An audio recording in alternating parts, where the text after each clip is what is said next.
Muling gugulong ang impeachment trial ni VP Sara sa Lunes. Tatlong testigo ay naasahang isasalang ng prosekusyon. Nangunguna sa balita live si News 5 Cent correspondent Mian Los Baños. Mian, sino-sino mga testigong ihaharap ng prosekusyon sa susunod na linggo? Vicky, sa pagpapatuloy ng impeachment trial week 2 next week ay tatlong witnesses ang nakatakdang isalang sa impeachment court. Let's start with Monday.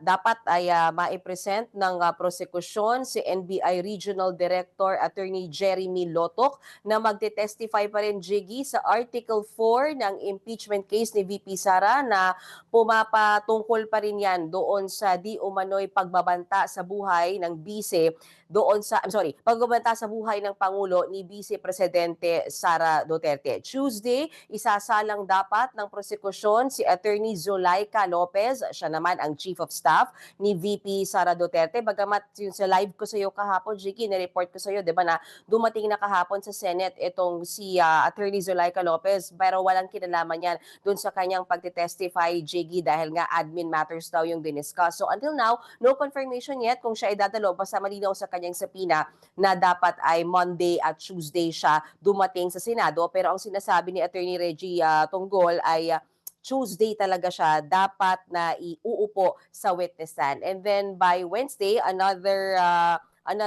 witness, which is si Captain Belinda Bello, ang isasalang naman ng prosecution dyan sa witness stand, still about Article 4 ng impeachment case ni VP Sara. Jiggy.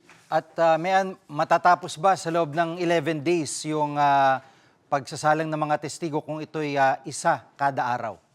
We don't know, Jiggy, kung kakayanin. Kasi kung tatandaan mo, last week, 2 araw ang ginugol nila para sa iisa lamang witness, yaan si NBI Senior Agent John Mark Calilong. Pero ang sinasabi ni Attorney Tonggol, they will do their best na sana ay matapos per day isang witness, presentation, cross-examination, redirect examination. But then again, Jiggy, they could not commit kasi nga depende pa rin talaga sa dami ng tanong, sa haba ng pahayag, sa haba sumagot, and then may magkabilang kampo papayagang magtanong plus senator judges. So hindi talaga sure, but ang sinasabi nga ay posibleng mas magabi matapos yung next week compared to itong week na to na medyo maaga, usually 5 to 6 p.m. tapos na eh. Narito ang bahagi ng pahayag ng spokesperson ng impeachment court ni si Attorney Reggie Tonggol. So we expect siguro a long trial date on Monday just to try to finish the direct examination, the cross-examination, the redirect examination, and the recross examination. However, there might be circumstances that will need to have the day extended or even continued the next day. At Mian, ano nang nangyari dito sa Green BIR box na kontrobersyal at hanggang ngayon ay hindi pa ba ito nabubuksan? Oo.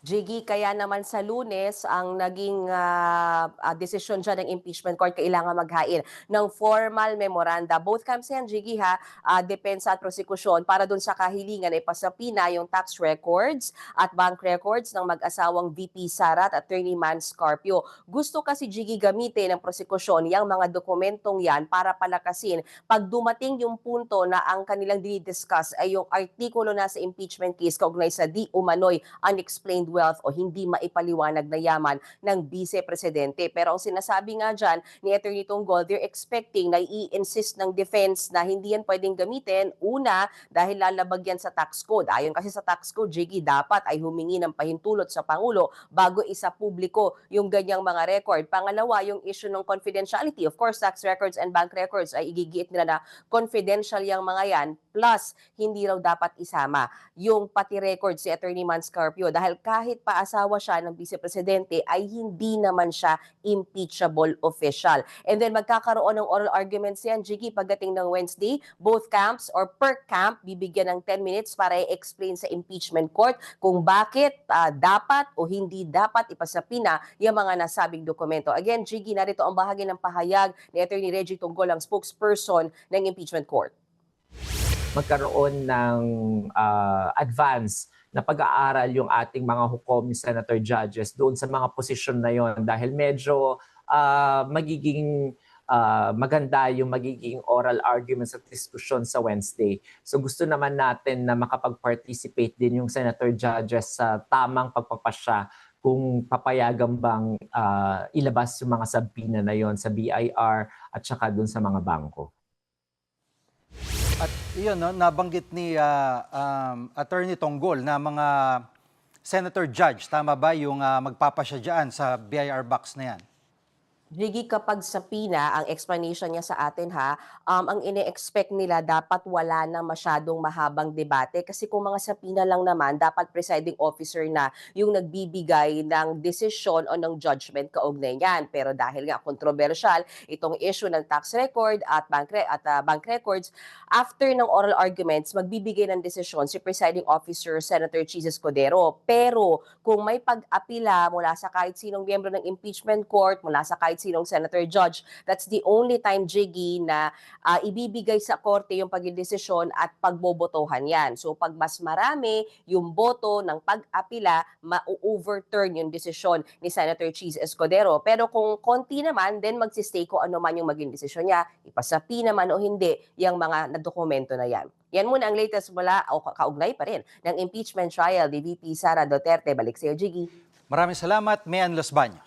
Mga kapatid, Jig Manikad po, pagdating sa mahalagang balita sa loob at labas ng bansa, dapat una sa lahat, mag-follow at mag-subscribe na sa social media pages ng News 5.